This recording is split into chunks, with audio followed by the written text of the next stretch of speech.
I say it's a concept that is present here in Africa, but I also believe it's present in all human beings if it is allowed to thrive and to prosper. This is a spirit of sharing. If I have something and I can see you are suffering and there's something that I can give to you, which maybe is something I need, but I find that by giving this to you, I create a relationship with you. I create a better understanding between us. In Africa, where, for example, a family does not have the basic necessities of life, and they are living next to another family which actually does have a little bit more than that other family, they're quite prepared to give this family something that will help that family to start to be able to provide for themselves. I'll give you an example. If I have 5 cows, obviously I need the milk for myself, but there's a possibility that I could give a little calf to the neighbor, who then brings up that calf and is able to get their own milk from having their own cow that they've developed from the gift that I gave them. There's also a concept when building a house. When your neighbor is building their house, the whole village would come together and they help one another. There's a name to that as well. They call it ilima, where people come together, they help this one person to build their house. Then there's this feeling that we all belong together.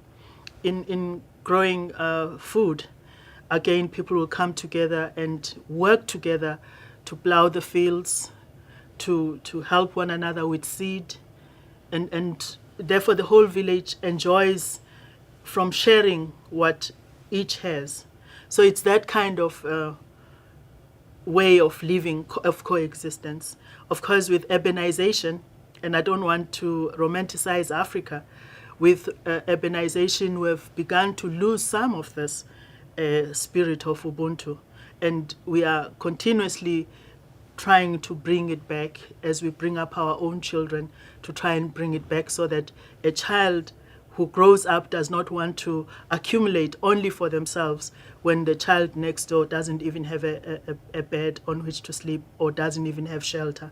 So it's that kind of spirit.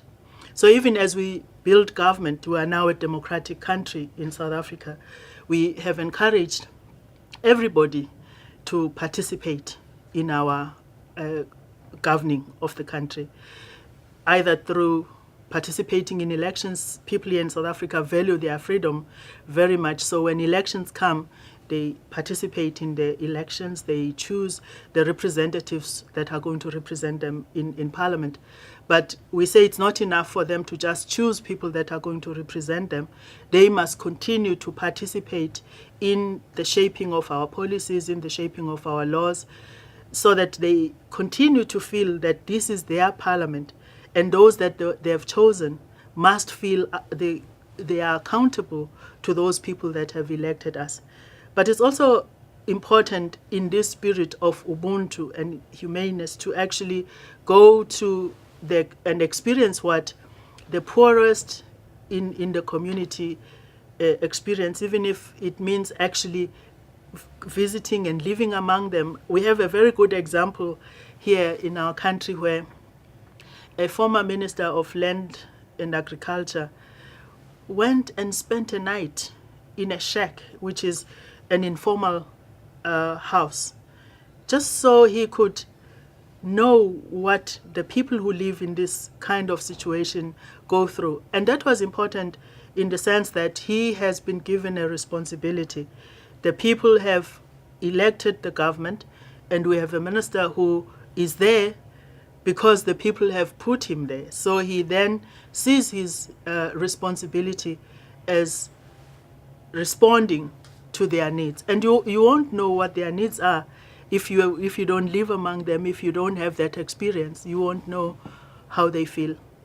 In the area of HIV and AIDS, for example, which is a huge problem in our country, we have a very high incidence of HIV and AIDS in South Africa.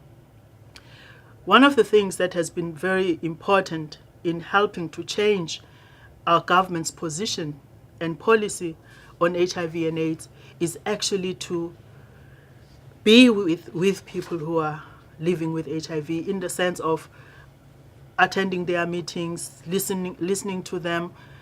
That actually changes your own position on HIV and AIDS, because you begin to feel what they feel and experience what they experience.